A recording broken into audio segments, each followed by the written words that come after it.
All right. This is very exciting. There are 174 people online. I think about 213 of you registered. I was so sure with school being what it is, and no doubt some of you have children, we might see a larger drop off. So good for you for being here this morning. My name is Ray Roebuck. I am co-chair with the lovely, delightful, and talented Michelle Beeler, Michelle Wave out there, of the Coordinated Service Planning Provincial Network. I want to do just a few words of introduction of how we got to this moment in time in 2021. Oh, I see a few faces I know out there. But before I do that, first of all, I want to say thank you to Mariana. If somebody said Zoom to me, arrange it, I'd go zoom, zoom, zoom, flying to the moon, for those of you who know that child song. And Surrey Place kindly engaged Mariana to help us with all the technical end of this morning. So thank you to Mariana and thank you to Surrey Place. So the provincial network of coordinating lead agencies has been meeting for probably close to 4 years. As some of you may recall, this special needs strategy began in 2016, and it became apparent that there was much to be gained by the 28 agencies that host coordinated service planning and now the FASD worker program, meeting on a regular basis to talk initially about how we were implementing coordinated service planning, and over the last year or two more about larger systemic issues that affect how we operate and how we relate to other programs and services in the community. So we've become quite a vibrant network. One of the things we talked about for a while was training. Some of you have been doing training in your own organizations or in your local communities of practice. But by and large, we were covering the same kinds of topics. And so our interest was looking at, could we look at training at a provincial level? Could we identify some areas of skill and knowledge that would be worth investing in at a provincial level? And through discussions with your leads, facilitation skills in a team setting, in a team meeting, came up as one of the topics. And we thought, let's start with that and see how that goes. So this is our first outing, and we hope it will not be our last. We hope through your input, both on the chat, as Mariana mentioned, and a survey you will get later on today, you'll give us feedback about this experience and about things that we might consider for future education opportunities. And so I'll just say again, you're going to get a survey later on this afternoon. You're also going to get the PowerPoint deck that our trainer Lori will be going through. And if you have to leave the session early, please complete the survey anyway, because we would really like to know your thoughts about where we might invest time and energy in doing something like this again. And we're filming, as Mariana said, we're filming because our hope is, as we do this, we can capture these sessions and they can be available to you in the future, to new staff who may join your organizations and therefore can go through a bit of a self-learning process and get some easy access to training. So that's our bit of future direction. We're just beginning to work on at this point. So maybe just a few words about some language and who you are. You come from 28 different agencies. Wow, we're over 200 people online. Well done.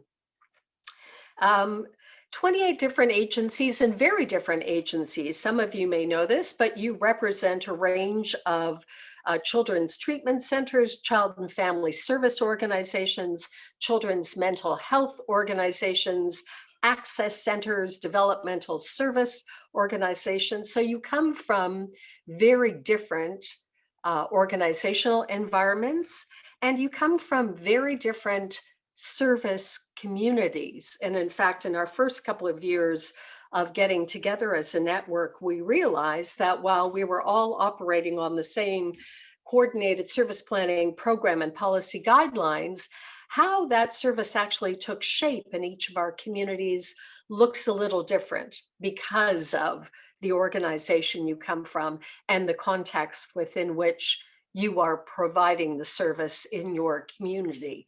So some of you may refer to a family meeting as a single plan of care meeting. Some of you may call it a team meeting. Some of you may call it a coordinated service planning meeting. Even what you call yourselves may be a little different from organization to organization because of that context within which you are working. But the core of what you are doing is pretty consistent around the province. And at some time, whether it's now on Zoom or previously and hopefully in the not too distant future, in person, you will be sitting with the family and the people working with that family, regardless of what you are called or what that meeting is called. And so that's where we wanted to start today, with looking at the skills that you bring to working in that hopefully delightful, but sometimes no doubt very complex and very challenging environment. And so that's how we got to where we are. And I think probably at that, I can stop my introductory remarks and introduce you to, as soon as I can find her on the screen, Lori. Lori, where are you? Lori Brown. Lori Brown has kindly volunteered to lead us through this session. Lori is a trainer from Children's Treatment Network, Simcoe York, and is a very knowledgeable about coordinated service planning and a very expert trainer. So at that, I will stop and turn it over to you, Lori. Coordinated service planning. So my conversation here is really just a little bit of an introduction about who I am. I'm the coordinator of network training right now at CTN, but currently I'm in a temporary role as a supervisor for the Ontario Autism Program.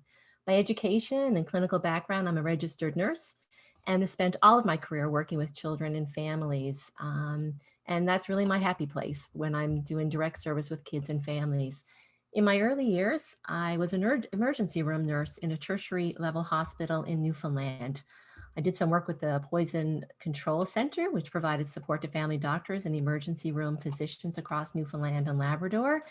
And that was a really exciting time. And that actually brought a number of us up to Toronto, which was like what we call the big smoke, to do some training with sick kids in their Poison Control Center, which was really quite exciting back in the early days of my career. With a move to Ontario, I started with CCAC, or the LIN, in what a lot of you would know as a school health support services program.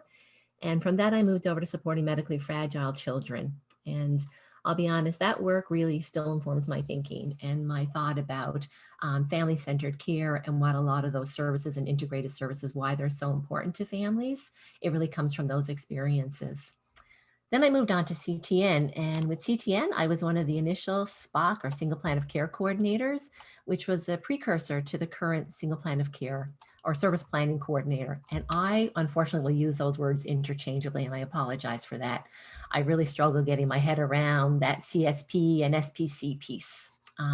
But it's that experience as a Single Plan of Care coordinator that really brings me here today. So today, we're going to look at some strategies that you can use in your work with families and teams to engage and hopefully help move people and planning forward, because that's really what the work is all about.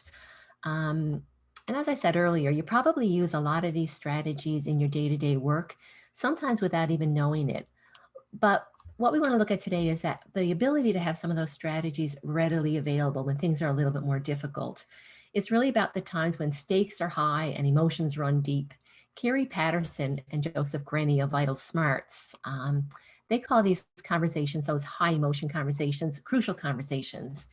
And they say that the way we navigate those types of conversations can have a lot of positive impact. So if we're able to get those crucial conversations down right, we can transform anger and hurt feelings into powerful dialogue at times. We can make it safe for everyone to talk about almost anything. And really importantly, it can make us be perceived as persuasive instead of abrasive in our approach. So I'm hopeful that after our time together today, these strategies will be more available to all of us, really. Next slide is a little look at our agenda. So this is what we're going to do today. We're going to do a little bit of work for about 20 minutes on our framework of coordinated service planning. Then we're going to do a little bit more work on the facilitation process itself. We'll take a break for a couple of minutes in there to give everybody time to kind of refresh their drink, stretch their legs. Then we're going to come back and look at some common challenges and strategies. We're going to spend a little bit of time in some breakout rooms doing some scenarios, and then we're just going to come back together for a wrap up. So it'll be a pretty fast moving day, and hopefully there'll be opportunities for you to contribute along the way and have some other voices heard. So Ray sort of stole my thunder on this slide, but that's okay. This slide really captures the agencies who are part of the CSP network across Ontario. And it was really exciting for me to pull these all together and see everybody's name in one place. In my new role with the autism program, I am seeing some of these agencies and meeting with some of these people. So that's been kind of neat. But it really is a big province that we are in. And I remember in my early days in Ontario, I lived in Markham for a year and I moved to Barrie, and people I met there told me I was going north to Barrie and they couldn't understand it. But, you know, having been a bit of a geography student, I thought, hang on now, when you open up a map of Ontario, you usually only see the southern part. You got to do that flip of the page to see the northern part. It's a huge province. Barrie is really not that north when you think about it in the context of the size and the diversity of the province that we live and work in. But looking at these agency names and all the places we represent, it is really easy to think about the differences. And the differences are often easiest to spot. There's often similarities, but our differences are easier to see. So Ray spoke to a lot of them. It's our community resources. It's the providers that we're working with. It's our processes. It's our tools. Even what we call ourselves may be different. But what else is different is the communities that we're all working in. It's the people we're providing services and supports to. They can be different from our region to region. Along with that comes who we are as a group. As a service planning coordinator, you all come with a diversity in your education, your professional experience, and your lived experience. And that certainly is one of the differences with how we see things in the lens through which we look at providing services and supports to families. Okay, next slide is really a question for you. And it sounds like a simple question. So what I want to ask is, what do you say when people ask you about what you do? And feel free to use the chat if you have a response there. So when people ask you as a service planning coordinator, what is it you say that you do? For most people, when you think about it, most people can paint a picture of their work with just a word or two. People will say things like, I'm a nurse, I'm a teacher, I'm a bus driver, I'm a politician. And with any of those words, we get a bit of a story. And our stories might be different, but they do create stories for us about what that person might be. And I know in my work over the years, when I tell my family at home that I was a single plan of care coordinator, I had to have more words than that. So I don't know if anybody was willing to chat. I was going back to you, Michelle. Was there anybody who said anything in the chat? Not yet. Oh, here we go. Now it's starting. Build teams of support, assist complex children or families with coordinating the services they are engaged with and eligible for. Encourage collaboration between services to meet the families and child's needs. Here's one. I help families to navigate services. Oh, it's changing. Too fast. That's great. It's too fast. I help families to navigate services across sectors to make sure they are all focused on their goals and needs. I coordinate services for families with children with complex needs. Goal setting and planning for supports and services or services. Team building for the family. Coordinate connecting family and community. Help families coordinate services for complex needs. Family and child support coordinator. Oh, superhero from Shauna. That's great. I wish I Just had that. kidding. I don't know, Shauna, you're probably right on with superhero, but ensuring the collaboration of team members to support the visions and goals of each family and child. My role varies from client to client. Thanks, Michelle. That's great. We'll probably capture the rest in the chat. And I guess really what I should probably say there is our words are a lot of the same. It's child, family, it's supporting and service delivery and trying to get a plan in place. But it is a job that requires a few more words than just that descriptor piece. This next slide kind of looks at the similarities. And again, use your chat feature if you want just to speak about some of the similarities. But what we know to be true, what is similar, is that the CSP is a provincial program with a common mandate and directives from the ministry. The objective is to provide children and youth with multiple or complex special needs and their families with a seamless and family-centered service experience. The other few things that are similar are our families. As much as the families are unique, there are many commonalities between the families and the children we serve. Similar with our role as your role as a service planning coordinator, that desire to support families in achieving their visions and goals is one of the similarities. And Michelle, if we have one or two quick responses that anybody might have added around similarities, we can share them. If not, I can just move to the next slide. No, nothing yet. Okay, that's great. So the next few slides are not meant to be prescriptive at all. They're really just a framework that comes from my own experience and what I have found to be fundamental or foundational for building strong, well-functioning teams. And I kind of did it as a bit of a visual, because it keeps your thinking grounded about the different things that as I chat with them. So as we look at the framework, just think about the work you do and see how it fits in. So across the bottom, there's a couple of different words, and they're really just concepts, and we'll look at them all in a moment. In the middle or at the top are some strategies and ways of thinking. And in that middle section, that CSP process is really just the process of the work that you do.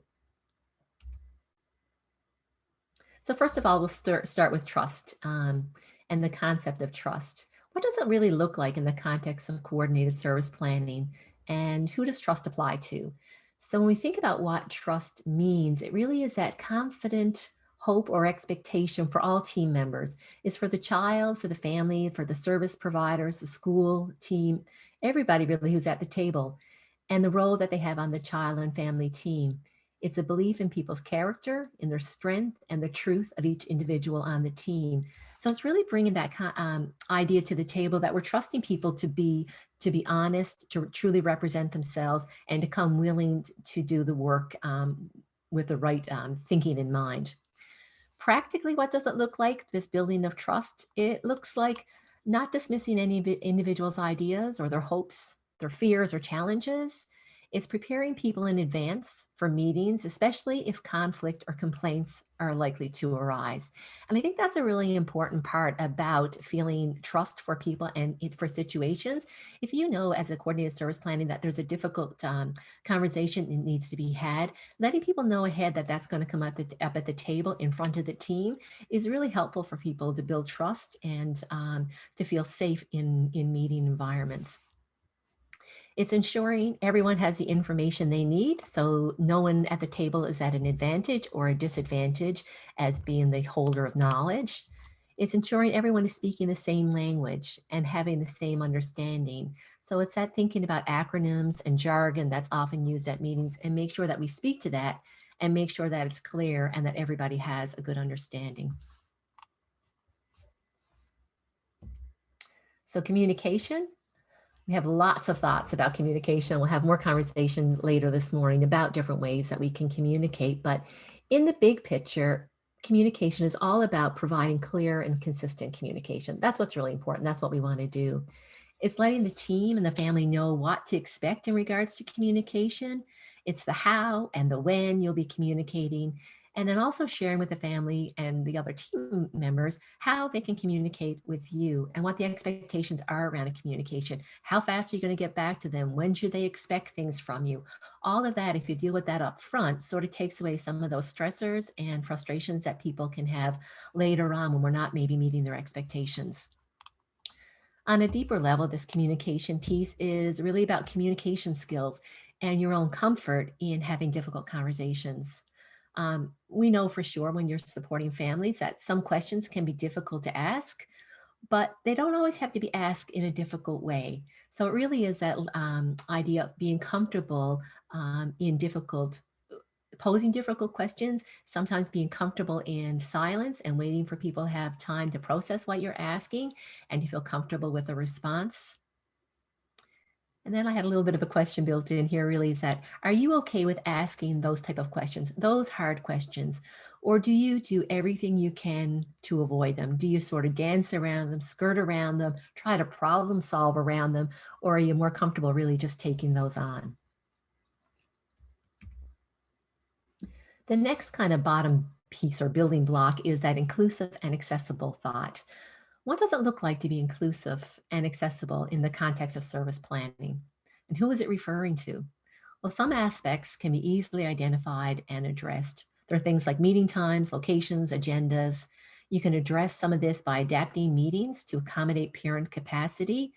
Somebody has recently shared with me that they break the bigger meeting into smaller meetings with less team members. So the family is more able to feel comfortable, more willing to engage, and able to take in the information that's being shared. So that's just sort of one idea of how you can accommodate the family and their needs.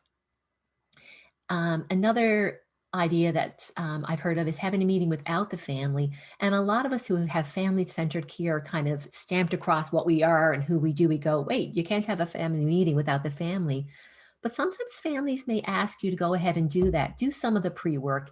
And if the family has asked or suggested for that to happen, that is still family-centered because it's what the family is asking to have done on their behalf. So what family-centered looks like really has to be unique to the family and the work that's being done to support the family. In the big picture, inclusive and accessible might be about diversity, equity, and inclusion. Right now at CTN, our leadership is committed to building these constructs into the core of who we are as an organization and how we work as an organization. And it's quite likely that similar work is happening in your individual organizations right now, whether you're a part of it actively or it's happening in the periphery, you may not be quite as aware of it. Shared responsibility. It's one of my favorite blocks down here because I think it has a part for everybody. We all can get our arms around it. And that shared responsibility with the coordinated service planning is really about sharing, can be about sharing information for one way of looking at it, about sharing our thoughts and ideas. All team members have a responsibility to ask questions, hopefully in a wondering way, in a respectful way, and to share their thoughts and ideas, even if their thoughts and ideas are not specific to their area of expertise. And this links back to that idea of trust. And when we set up an environment where people feel safe, and it's an environment that there's a large or high level of trust, people are able to contribute to conversations that may not be in their area of expertise. So when I think about team meetings, when we come together, sometimes when you have the group working towards solving a challenge, the OT or the PT or the whoever it is or the school staff may not have the answers, even though it's specific to an area of their expertise or their responsibility. But when people feel safe and take on that ownership of shared responsibility, sometimes problem solving or good results can happen as the group shares their own information, their experience and ideas that might help problem solve one of the challenges. Shared responsibility is also around achieving goals. So when you're part of a child, I call it child and family team, but when you're part of that larger group, helping the family achieve their goals or their visions is a shared responsibility for the whole team. So we all want to work towards making those goals happen. It's also about supporting the development of the other foundational aspects. So we look back to trust, communication, being inclusive and accessible. All of those pieces is a shared responsibility for all team members. I just had a note in my slides to check back to see if anybody had a comment that we should look towards. Yep, we're good.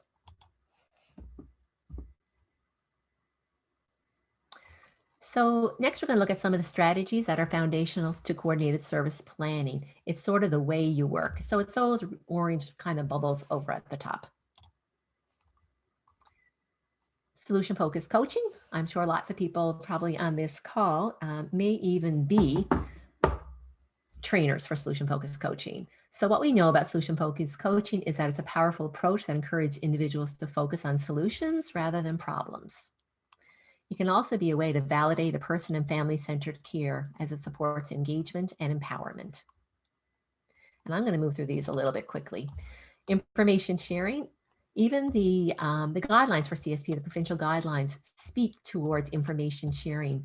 The guidelines state that families should experience a seamless sharing of information when supported by service planning coordination. It talks a little bit more in the guidelines about families sharing their story. And the part that I really liked in the guidelines is one of the last things it notes. It says that families should have the opportunity to share their stories with new providers if they wish. And I really love that because we often talk about building a process where families don't have to share their stories, but sometimes families want to share their stories. But it goes back, I find from my experience, to that piece of trust. Sometimes when a family has established a relationship and the feeling of trust with service providers, they then want to tell you their story, but they want to tell you it from the lens of their experience, not necessarily for receiving services. Family-centered care. And again, I'm sure everybody here could have a paragraph or two to speak on family-centered care. It's really that set of values or attitudes and approaches to services for children with special needs and their families. It recognizes that each family is unique and that the family is the constant in the child's lives and that they are the experts on their child's abilities and needs. Integrated care can be described as coordinated and seamless care across all of the sectors. And Ray earlier spoke to all the sectors that we come from as CSP organizations, and that really looks to the services and sectors that are supporting children and family. And then family priorities. When we think about family priorities, we want to think about the strengths and needs of the child and family, the child's development, and the child and family visions and goals. The process itself, fairly easy. We're going to look at the planning, the development of the CSP or the meeting itself, and monitoring.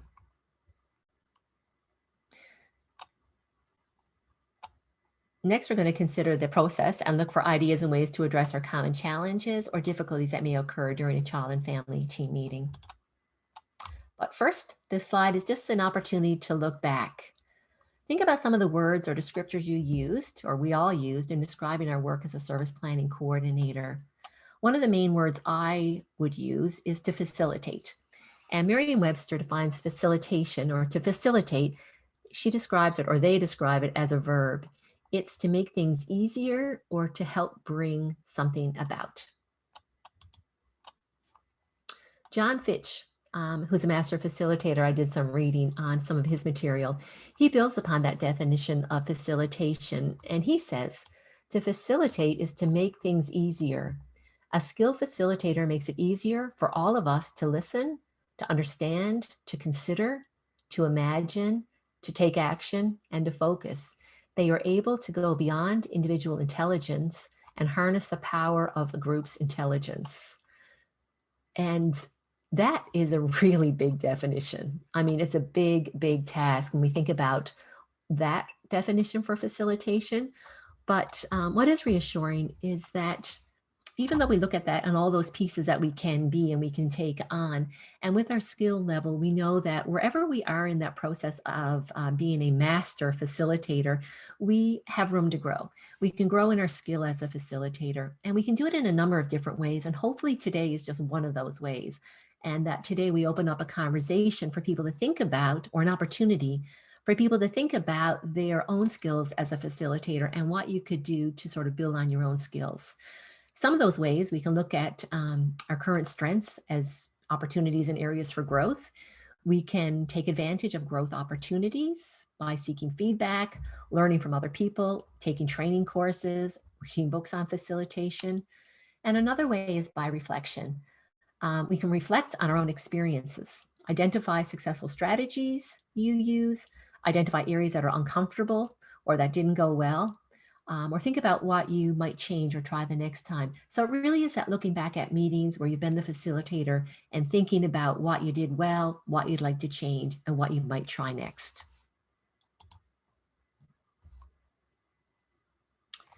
We're just going to watch, it was a cute little video, or not cute, bit informative video about what facilitators do.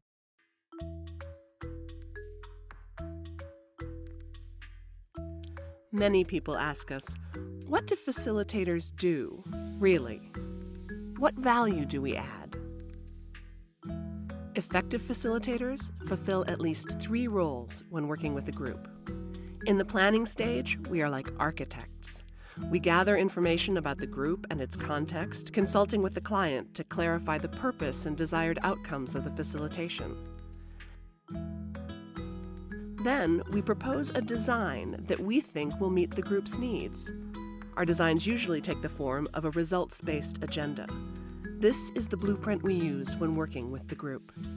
Like any good structure, our agendas must be strong but flexible, capable of withstanding stress, and of being adapted to the emergent realities of the situation. Once the agenda is designed and agreed to by the client, our role changes from that of architect to pilot. Now we must prepare carefully for the group's journey.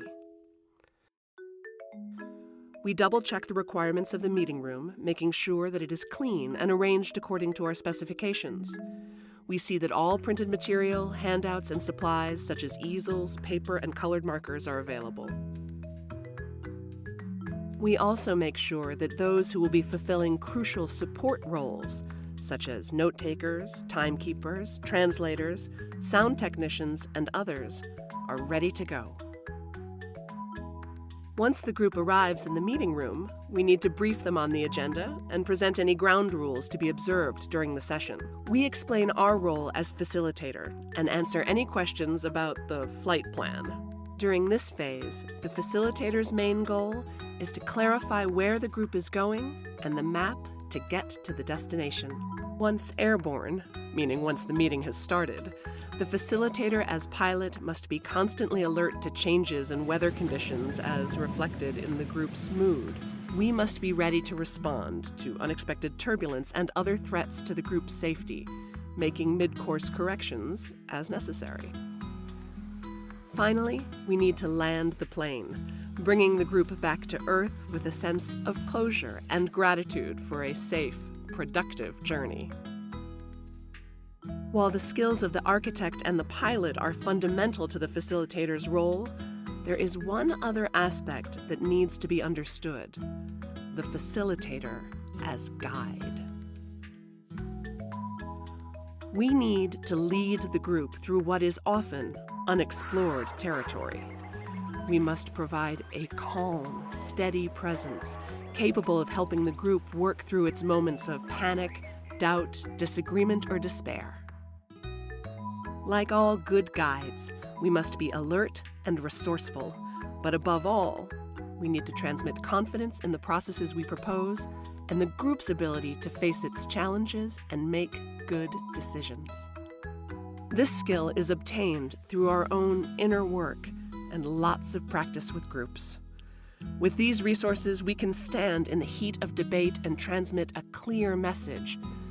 Yes, we can. So there you have it, the 3 dimensions of a facilitator's role: architect, pilot, and guide. It is not necessarily an easy job, but it's never boring.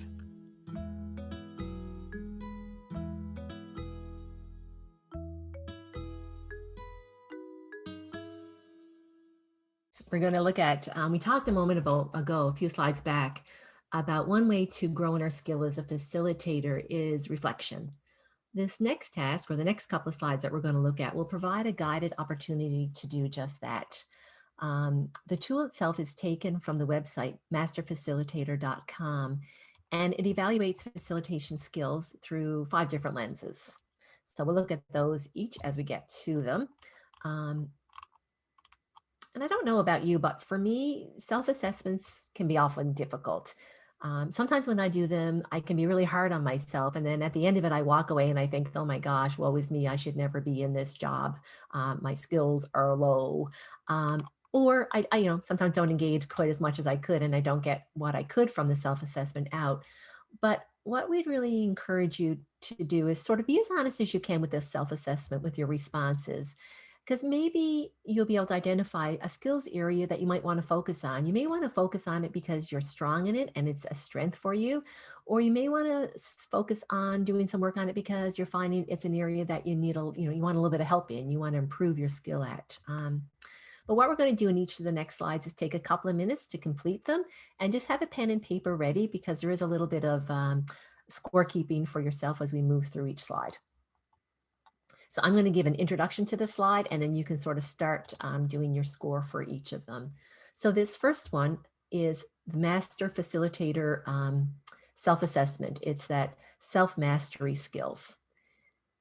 And the tool says that this is the way a facilitator, their inner process. They facilitate your own inner process so that you can be present with those who are facilitating. Yeah, so here we are back to that first lens, that facilitation self-assessment, the self-mastery. And I think I just moved away from it. Okay, take your notes, your notebook, pen and paper, and walk through each of these, and you can sort yourself. The legend is at the top. 5 usually, and it'll walk down. Just go through that. You've got about a minute and a half. So it's self-assessment is that presence and presenting skills. From the tool, it says master facilitators present themselves confidently, professionally, and authentically. They have a strong presence that gently but firmly commands. They are adept at using presentation tools and media and maintain a clear focus on objectives and schedule. So again, 2 minutes to kind of walk through this one. Actually, I'm probably just going to give you 90 seconds. It's probably good. Okay, hopefully everybody's okay with that slide. So we'll look at the next, facilitation self-assessment in relating skills. From the tool, it says that master facilitators are expert communicators. They listen deeply, hearing and feeling all that is said and not said, and they respond compassionately for the highest good of all concerned. So just take a minute or so and score yourself in this area. Our next slide, moving right along. Group awareness or management exploration. It's really about how you facilitate a team. So as you kind of read through those, this tool says that master facilitators create and maintain a safe environment to facilitate the emergence and use of the group energy. They understand group process and are sensitive to the energy of the group. Okay, it's a self-assessment intervention skills, or how you shift a group. Master facilitators know how and when to intervene into group process. They are comfortable using a number of tools to keep the process healthy and moving forward. So again, have a look at these questions and score yourself to see where you sit on this lens. Okay, I've moved on to the next assessment piece. The self-assessment or logistics skills. It's how you facilitate your environment. This is a pretty quick one. And the tool speaks about how master facilitators plan and prepare their presentations to best meet the unique needs and purposes of their audience. They assemble and manage the resources necessary to effectively conduct their meetings and perform follow-up activities. Okay, so there's that one. That's the last one. So that was the last skills section that we're kind of going to review. Now just take a minute or so for those of you who have been able to complete it and just sort of add up your scores, because the next slide does a little bit of an overview of kind of where you land from the tool's perspective on skill. So the chart here really provides a little feedback on your skill, but the number itself is not the value of this assessment. The value is really in what you take away. So what I would suggest is if you do it now or even later, if you want to come back to it, just take a moment and look at the separate areas, or what the tool calls lenses. See, did you score evenly across all areas? To have a look at it from that perspective, or were there areas that you scored really high on or a little bit lower in? And were you surprised by any of those answers? Were there areas that you thought, you were really doing well in, or kind of were your strength, and the tool identifies as it may be an area where you might want to spend a little bit of time thinking about how to tool up or to be a little bit more comfortable in it. And that really is the work from this. It really is to do some self-reflection and think about what areas you might want to look at. Lori, can I just jump in for 1 second? Please When do. people get this and think about this later and look at the survey, there may be things in here that prompt you to want more education or training. So I was intrigued by the 5 levels in intervention. I suspect the top level is not yelling and screaming at the group to shut up. I suspect somebody has a slightly different frame of how to do that. So think about things that might prompt you here. I need to dig deeper in this, and we'll use that feedback to consider other things. Thanks. Yeah, no, that's great. Thank you. The next section we're going to look at is some core skills or tools for effective facilitation or for effective facilitator. And this, again, this is an area, it's kind of where the work is. This is where some of the things you can think about doing. And some of this is not going to be new to you. It may be presented a little bit different, but certainly you would have thought about this and have a lot of this in your practice. So we'll just kind of look at it from the lens of maybe upping your skill a little bit, or for people who are new, it might be a little bit of an introduction. Okay. So why did my slide? Oh, there it is. The first one is a skill. It's that being organized and timely. Organized and intentional is that making sure the team agrees with both the expectation and goals before the meeting begins should be part of the planning work. And it really can be seen as pivotal for an effective and efficient meeting. I don't know about you, but I've been at meetings where there seems to be more than one agenda. And when that happens, it can be really frustrating for the team, but especially for the family. When I think about, families coming to some of our meetings, it's challenging enough for families to come to some of these meetings where they are, the conversation is around them and their child, and they have all of these professionals at the table, which can seem a little threatening. And then if we as a group don't have our kind of plan together, or the meeting changes from what the family was expecting, it really isn't a great way to be family-centered and can be overwhelming for families. In that bullet point, we also talk about being timely. And that's about that skill of sort of holding the group accountable to the clock when necessary, being able to redirect the focus or the conversation back to the item or the agenda that we're speaking about, without calling out anybody specifically, because I'm sure we've all been at meetings or part of teams where there are certain people on the team who seem to take up more of the space or ear or however you want to call it. But we've got to be able to navigate that in a way that we're not calling out that person, but we're just getting the meeting back on track. The next skill is that piece of being trustworthy or creating a safe environment. Creating and maintaining a safe environment for open, balanced, non-defensive dialogue around tough subjects. And sometimes that has to be done in challenging circumstances. There is an author I read a little bit about. His name is Randy Conley. He wrote a book called Leading with Trust, and he has a website that he speaks a lot about communication and conversation. And he refers to this kind of safe place or a place where teams or people are having good conversation as a sweet spot. And it really is kind of neat. He notes that it's when candor and curiosity are in balance that we reach a sweet spot. And dialogue can flow freely. People are willing to share their input quite willingly, and they're able to listen to the feedback of others without judgment. And good work, he says, happens in the sweet spot.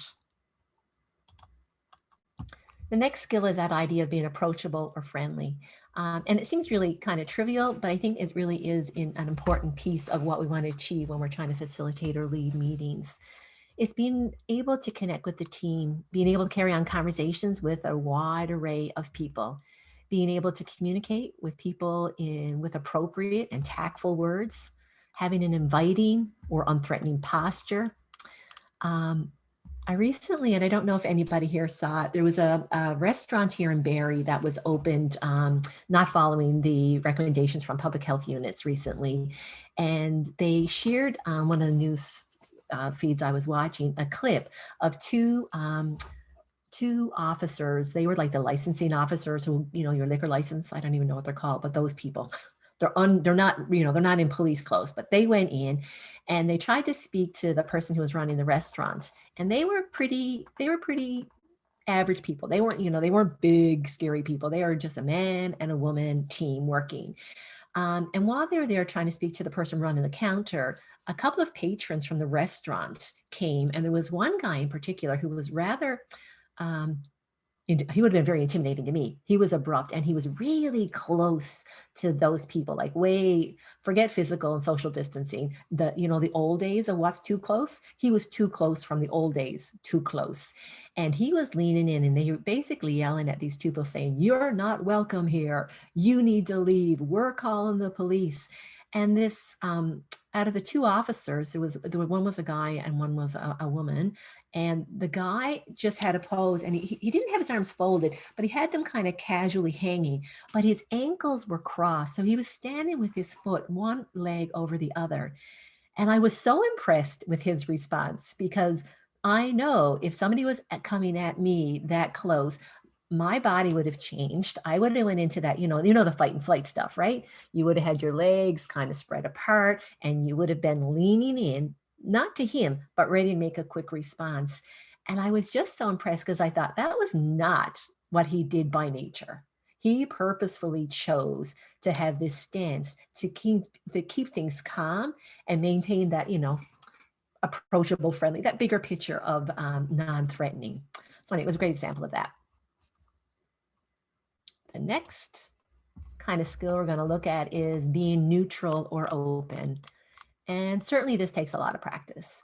It's that ability to focus on the process role and avoid offering content opinions. I always call that your neutral face, or being vanilla. It's kind of not having a strong lean one way or the other. Or if you do, being able to maintain your exterior so people are not picking up on where you might feel or stand about something. The openness is being open in questioning, ready to challenge thinking and create new possibilities, while not steering the conversation or offering up your own opinion. Sometimes using words like "tell me" or "describe for me" are easy examples that are like opening questions that can ask people to share their knowledge, opinions, or feelings. Proactive, another core skill. The thought of being proactive is being able to get ahead of things rather than having to respond or react to a difficult situation. An example of it might be like being able to end a conversation if needed to in a non-threatening manner. So sometimes conversations are going down a path and you can feel that if the conversation continues, you might end up in a place where you don't want to be.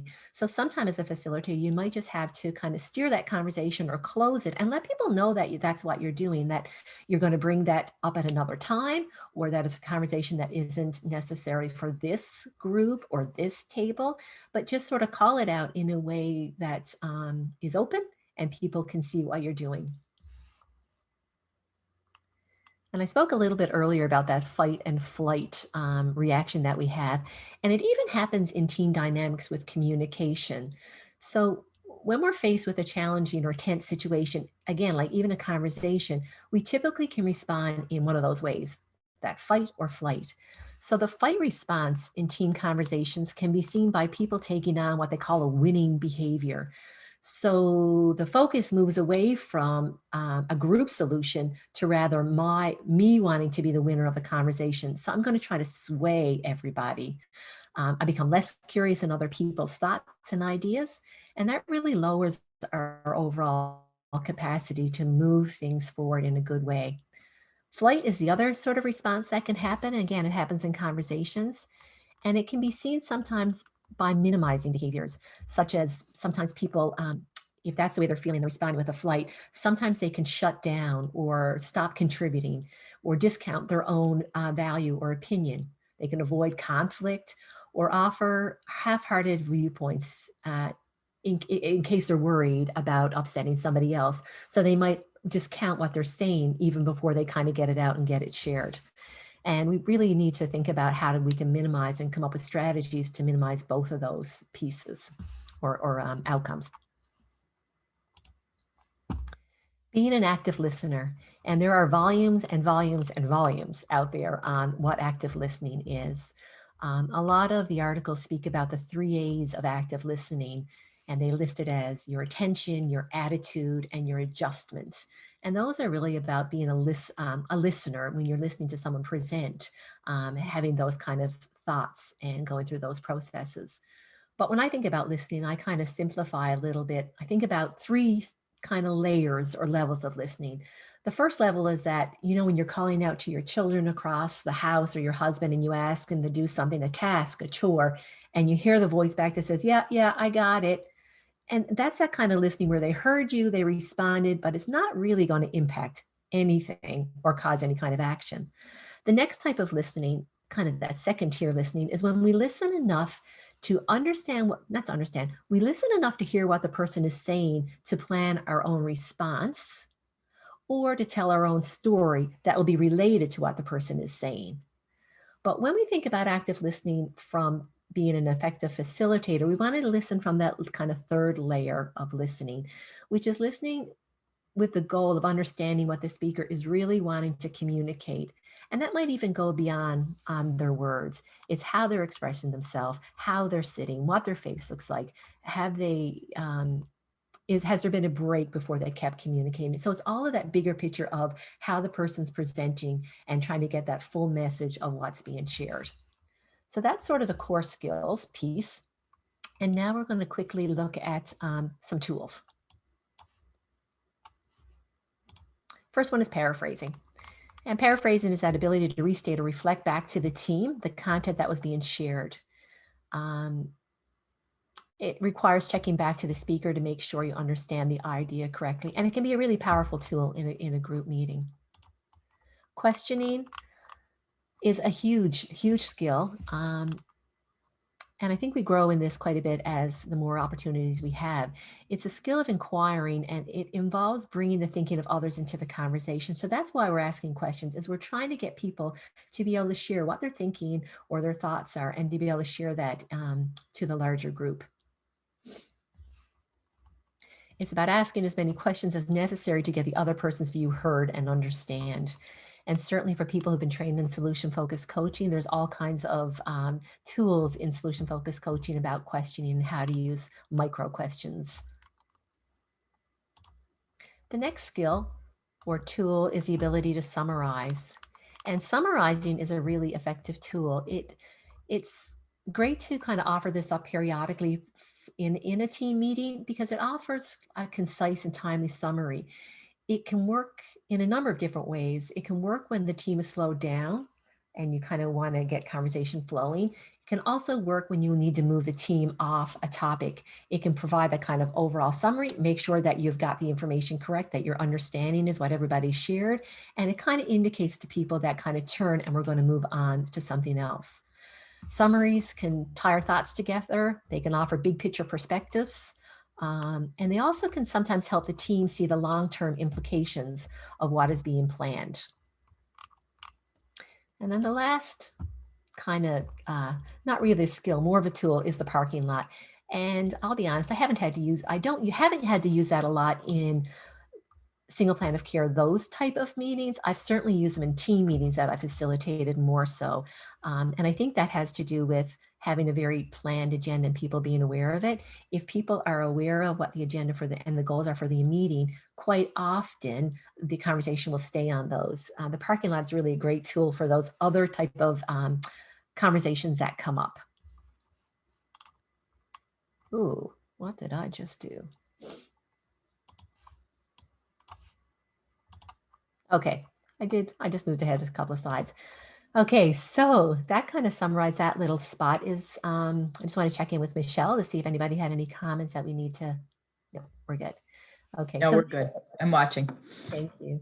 The next section is challenges and strategies. And this is where we're going to go back to what we looked at earlier around the process of coordinated service planning. And we're going to look at the sort of 3 stages of the CSP planning and look at challenges that might come up and strategies that we could use for those challenges.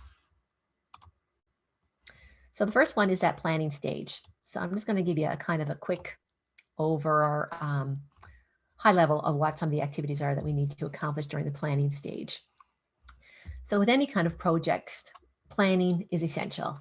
With the CSP, it's really important because Of some of the things we've already talked about, we know that there are many different sectors involved with families. We think about education, health, mental health, community and rec sectors. So all of those people have voices to be heard. There are different pressures and resources involved. People have different understandings of child development. There's different priorities, different level of responsibility. And sometimes with CSP, I know that the planning or the preparation work can feel undervalued. And I think that often relates back to the fact that we spend a lot of our time thinking about client facing time. And a lot of the work that happens with coordinated service planning, this stage of planning, is not client facing, but it's still really important work that needs to be done. So when I think about that piece around the CSP role, so in this establishing roles, some of the work that the CSP has to do is that making linkages and referrals, sharing information with all of the team, determining the process that meets privacy requirements around sharing communication and that works for all the team members, and then facilitating the child and family team meeting. For the family, we need to establish what their role is about being a valued team member, the decision maker, that they are the people who determine priority and goals, and they're the holder of all information, really. Team members have roles as well around sharing information and participating on the meeting and participating on that developing of the service plan and helping families reach their goals and visions. The next bullet point here is that sharing expectations for the coordinated service planning meeting. And again, that needs to be done during the planning stage so people know going into the meeting what they can expect. Want to think about the goals for the meeting. We want people to know that if there are any concerns or complaints, that they should be shared with the service planning coordinator ahead of time so that any of the other team members can be prepared. Determining strengths and needs. We want to support the family with assessing their strengths and needs. And sometimes during this time, in this planning time, we can also look for quick wins or things that we can support the family with before we even get to that meeting. So it might be things like appropriate referrals, applications for funding, some linkages to community or support groups. All of that can sort of happen in this planning stage. Establishing child and family priorities. I think about that through the lens of the F words, because that's where my head goes right now when I think about what are families' priorities and what are their goals. So for people who are familiar with the F words and CAN child, it's those layers or views of a child, of their function, their fitness, their family needs, their fun, friends, and future. And that can identify, help us identify what families' goals are and what their priorities are in all those areas of development. Just checking my time. Okay. The last bullet point is on sharing information. So that needs to be established at the planning stage as well, how we're going to share information. So the next slide we're going to look at is actually a chart. And Marianne is going to take control of the screen now. So what we want to do right now is spend a few minutes and just identify or list some of the challenges that can happen in the planning stage.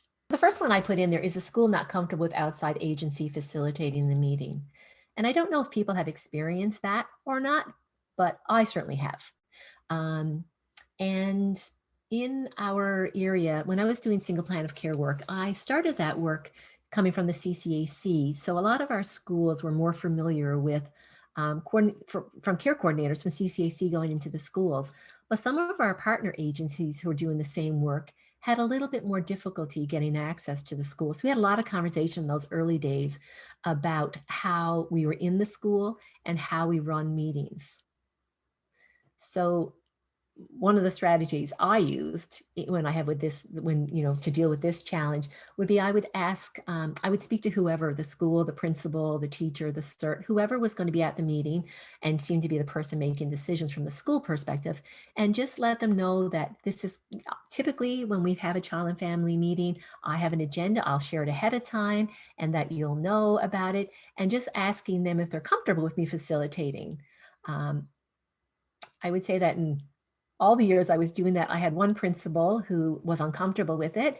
So I shared my agenda with him before the meeting. When we came to the meeting, we were about 5 minutes in, and he just said, I think for this meeting in this context, it would probably be better for you, Lori, to take over chairing the meeting. And I found it really quite interesting with the structure. Because maybe it was my agenda, he felt very comfortable handing it over. But again, all of these things can lean or go back to some of those concepts we spoke about earlier about shared responsibility and trust and communication. So that's one in the planning stage. Definitely challenging around that piece. And we chatted a little bit about that the other day in another meeting around Zoom cameras on or off and what that's like for families. And I don't know with some of your new meeting of families, if that's something your team has spoke about. How do we help families be comfortable? So we've come up with a list, and it is in the PowerPoint and the notes around things we can do for virtual meetings to help people be on track to make sure that when the meeting starts, that the family is has just as much access as everybody else. But we've talked about things even about blurring our backgrounds. When we think about meeting families, we typically meet families in their homes or in one of our work environments. But through Zoom, all of a sudden, we have this lens of sharing our home environments with families, which can be uncomfortable for both the family and for the service provider. So I know that was one of our strategies, and giving families the opportunity to not have a camera on if that's what they choose.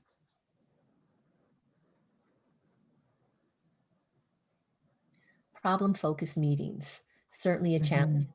Planning piece. That's what somebody had written in there.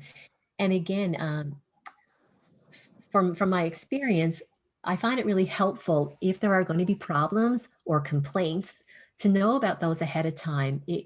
It's difficult enough to deal with those type of conversations when you know in advance, but when people don't know in advance, it's really hard to then have an effective meeting. And we'll speak about that next in the next slide a little bit.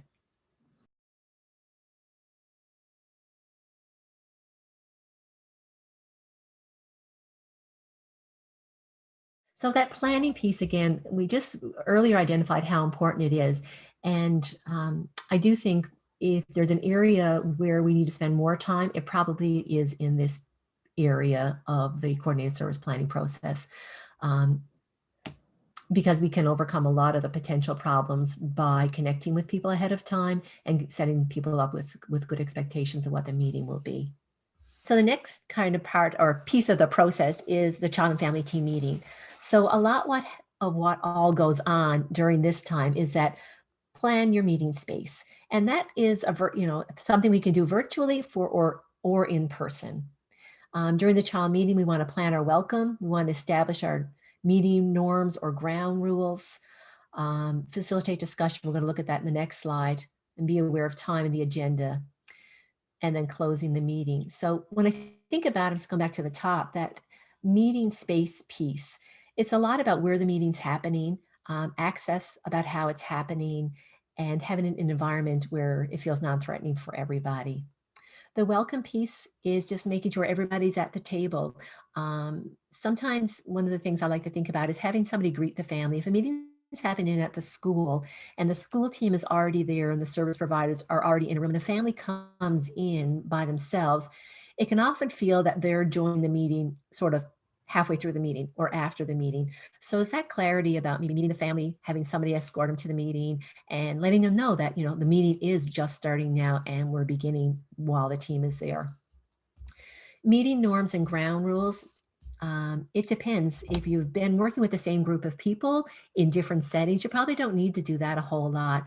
But if it's a new role for you, or you're bringing in a larger or new group of people, sometimes it's, setting up those meeting norms or ground rules is important. It's kind of like today what we did for this meeting, right? Asking people to keep on their cameras while they're doing we're coming together, and keeping your mics off. We can do that the same thing with any type of coordinated service planning meeting. We'll talk about the next one in a few moments. And the agenda piece, again, sharing the agenda ahead of time so people know how the conversation is going to go, and then closing the meeting. At the end of the meeting, we want to make sure that we take the opportunity to sort of do that recap to make sure we have the information correct, and also give opportunity to people maybe to reflect. Was the meeting what people expected it to be. Were there things that we missed in the meeting that people thought we were going to cover? And again, for new teams, sometimes it's great to check in with people and ask them how the meeting felt for them.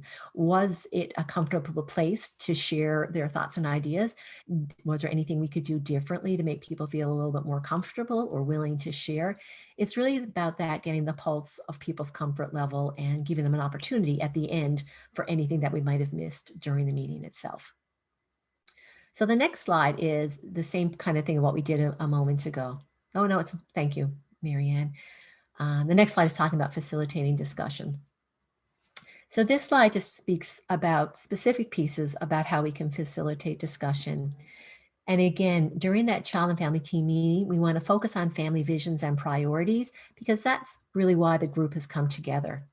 We want to spend some time establishing a safe environment. We want to do that by language, about the context, and about inviting people to share their thoughts. The staying neutral and supportive, we spoke a little bit about that already on a previous slide, but again, we just wanted to bring it to your attention here. And the using questions. And again, we want to think about how we use questions. Can they be micro questions, open questions? And really the questioning during the child and family team meeting is really about having people's information or ideas understood by the larger group. That's the real purpose of questions in this setting. And we want to invite participation. And sometimes that's done, again, when we think about that shared responsibility piece that we spoke about earlier in our conversation. We want to make sure that when we're at a child and family team meeting, that the team isn't sort of mute until we're talking about their specific area. We want to make sure that people are participating in the larger conversation, because we know that people, from their experience and their time working with other families, that they'll have thoughts or experiences that have worked or challenges that they've seen that may bring some important information to the larger group. So we want to make sure that people are comfortable to participate. The next thing we think about is that listening actively and paraphrasing. And we spoke about that again, but language is really important. And again, depending on which area of the province you are and who your the families you support, what they look like, I think our awareness of language can be heightened or kind of not, we may be not as aware that language is such an important piece to be aware of. So we want to think about our language, and we certainly want to think about acronyms and sector-specific jargon. And no matter what sector you go into, there is jargon that we use and acronyms that we use and that we assume people know. And when I'm leading a meeting, I just take that role of whenever there's an acronym used, just clarifying what it is, especially for new teams or new families that you're working with. Lots of people think, you know, special education, spec ed, and we have certs and we have IEPs, and that's just a real quick view of the school. But there are so many acronyms that we use for organizations that sometimes even when we question what it is, people don't even know what it stands for sometimes because we've been using the acronym for such a long time. So as a facilitator, I feel that it's our role to take on that questioning role, just to be sure that everybody at the table understands. The other thing about language is sometimes our language, it may not be sector specific jargon, but the understanding of what the word means might be specific to your sector, to your background. A number of years ago, I was hosting a meeting, and it was facilitating a meeting for a child and family team about a challenge they were experiencing at school. And it was a really big meeting, and the conversation was bouncing around, and we weren't getting very far. And all of a sudden, like a light bulb came on for me, and we were using the word transfer. The school was saying transfer, and the therapist, the physio, were saying transfer. But what they both meant by transfer was different. So when a physio says transfer, it's not a lift, it's a transfer, because a lift is a lift and a transfer is a transfer. It's completely different, right? A lift means you're like the child is not helping. A transfer is when the child is being supported but might bear some of the weight. Well, for the school team, they were using the word just interchangeably, and it didn't have the same meaning. So we couldn't land on a way to navigate through this because our meaning was completely different. So what people understood the word to mean. So sometimes we need to think about that when we think about language, is just making sure that we all have a shared understanding of what it is we're speaking about. And then that ability to summarize periodically and provide opportunity for reflection. So those are some of the things we think about when we're facilitating. So I've populated this slide with 2 challenges that sometimes happen during a meeting. So maybe what we'll do is look at this a bit differently, because I don't like how we played out the last one. Maybe what we can do is first identify some other challenges that can happen or you've seen happen during child and family team meetings. So we'll identify the challenges first, then we'll spend a couple of minutes looking at strategies. Oh, cell phones. Yeah, that goes, I would bring that one back to the group norms on our page before, but we certainly can speak to it. Pandemic, lack of resources, unable to provide support. Mm-hmm. I guess that's to the family. When family or team consistently give reasons why things will never work. Okay, I'm going to stop us Maybe there. Around negativity. Yeah, we got lots of challenges. Yeah, lots of challenges. Now we'll just kind of look and see if we can pop a few strategies in there. So for that hijacking of a meeting, that was a quick one I had. You've been at a meeting and somebody all of a sudden starts leading it down a different path. It goes back to some of those other pieces around, brave conversations and being willing to kind of take something on. For me, I just sort of take the bull by the horns and wait for the person to have a breath and just say, I hear you. That's an area we might need to think about another time, or I just want to bring us back to, so it's at that redirection back to why we're here.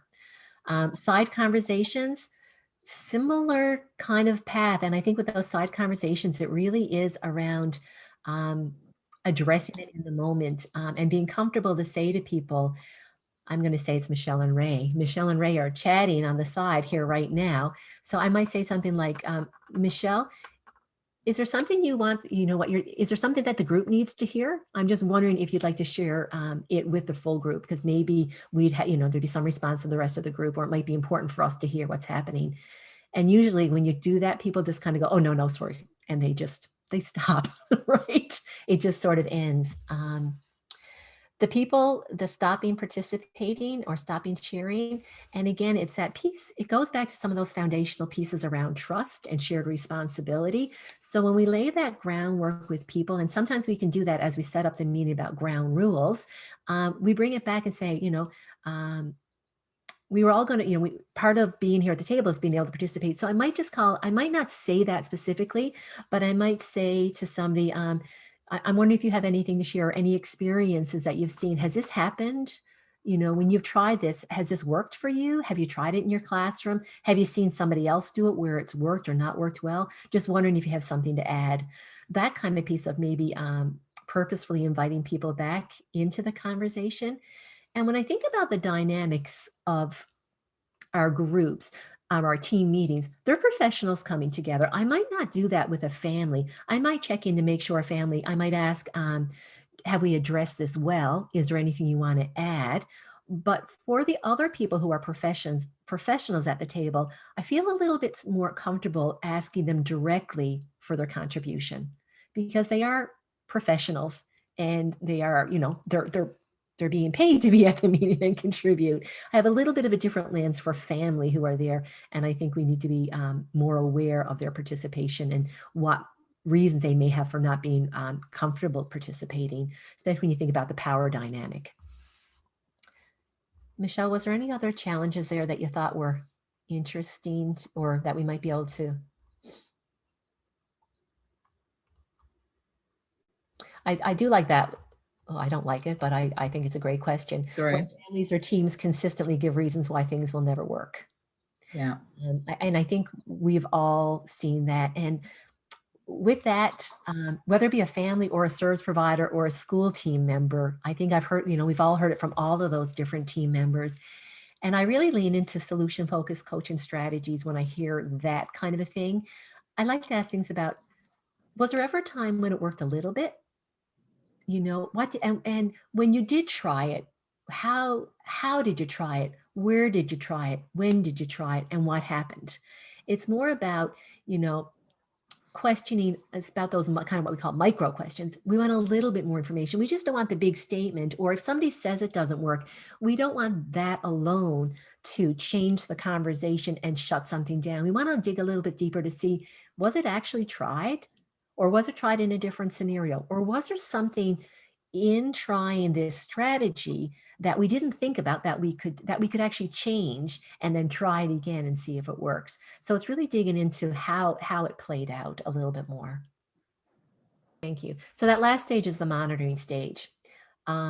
It's that reviewing of coordinated service plan with families, and then sharing it with the team, supporting the team in the process. So it's that process of the plan, what the team is doing, and seeing what they need in order for the plan to roll out. It's also in the monitoring stage, we want to go back and we want to confirm the progress of activities and steps towards goal attainment. So that really is sometimes going back and speak or connecting back to the individual team members, service providers, school or families, and asking, for the areas or the things that they were going to do, how's it going? Are they having any hurdles? Are there any problems or anything you can facilitate to help move those goals forward? There's nothing, I think, more frustrating than having a team or child and family team meeting and coming back to it, the group 4, 6, or however many months later, and somebody talking about a goal and people saying, well, we didn't get to that because A, B, or C, and those things could have been addressed way back. So part of our responsibility, or the coordinated service planner responsibility, can be that checking in just to see if there are any, maybe another meeting, a small meeting needs to happen of the team focused around one specific goal. There's lots of things we can sort of do and facilitate to move goals and visions forward. The other part, and when I think about the monitoring, I think back to the next meeting and the planning. In the planning stage, often I think it's important to let people know that when a plan is made, the next time we come together, there will be a review of the tasks or the jobs that people said they were going to do. So when people who are part of your teams are aware that the next time you meet, if they said they were going to do A, B, and C, you're going to ask them, did they get A, B, and C done? Really helps your team stay on track. It helps them plan for meetings in a really proactive way. And it also brings that piece of shared responsibility to another level. And it can be done in a really comfortable way. The other part around monitoring is that updating the plan. We want to make sure that the plan stays current, that it's not just a moment in time. So when things are completed, we want to make sure that the plan recognizes that and shows that update.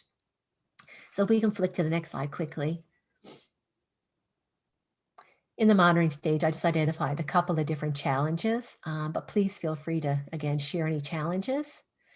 And one of the ones I added was a team member unable to implement a new strategy in the child program.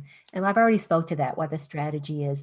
It might be when you're speaking to them looking for solutions, and it might be bringing a small part of the team back together or helping them find an additional resource to help them get that piece of the plan working. Or change, go ahead. Sandra's just said team members who consistently don't follow through with what they said they would take on. Yeah, and for me, I have found when I, in a meeting, remind people of their jobs, I find that team members who more regularly would do that seem to not do it as regularly. I don't know how to say it nicer, but they kind of pick up or something. I think we all can fall down to the path. If we say we're going to do something, nobody asks us about it. People are busy. People have a lot on their plate. Other things take precedent or move to the forefront. But when you know somebody's going to check in with you on things, those are the things that move to the forefront. It's not that the work is more important or less important, but we all kind of move our work around, I guess, dependent upon a number of different things. And I think one of them is being asked and being held accountable. So if we're able to do that in our team meetings, or even sometimes ahead of time and let people know that I'm going to be following up with you at the team meeting about A, B, and C, that might be another strategy for those people who really struggle with kind of getting the tasks done ahead of time. I am going to move us to the next section because I think there will be some nice work that happens here. But again, if you have anything you want to add, and I think we could possibly even, and I'm putting this out there now to the team, we could look at some, if people have shared challenges, we might look at adding some strategies around that when we send out information just so people have some thoughts around what they could do to try to work around some of those challenges. We've written 3 different scenarios. It was actually shared. It was people have shared a little bit of a story with us, and we've changed it. Certainly not recognizable to any clients or families that you may know, but they're common things that happen. And so we're going to break the group into 3 different sections, and you're going to be with in a breakout room with a facilitator.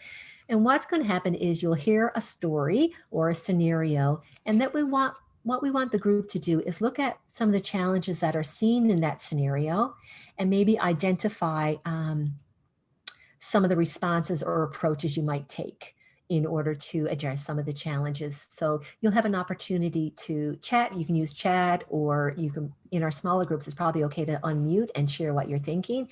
And the facilitator for each room will sort of guide you through that. So we're going to probably be in our breakout rooms for about 15 to 20 minutes, and then be brought back to the larger group.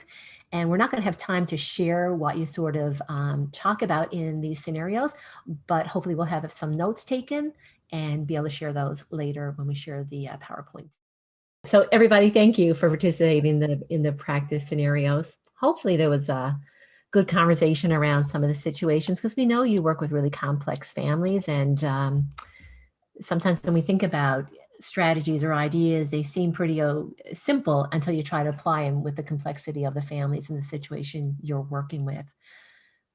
So for our last few minutes, I wanted you to think about any of the ideas that we looked at today. If you want, use a chat feature, certainly feel comfortable to do that, or you can unmute yourself. I don't think we're going to have everybody chat at the same time. But if there's something new that you heard today, new idea or strategy, or something that you heard that felt significant, something you may want to try, a strategy or approach you're thinking about trying, or something that was said even in the practice scenarios that stood out to you, if you feel comfortable sharing, that would be great. Otherwise, that really is the end of this presentation, and I'm going to turn it over to Ray and Michelle to sort of wrap up the larger meeting piece. Thank you so much for coming and hanging in. Thank you to Lori. Thank you to my co-chair, Michelle, from the network. And everybody, stay healthy, stay safe, and keep doing the very excellent work you're doing.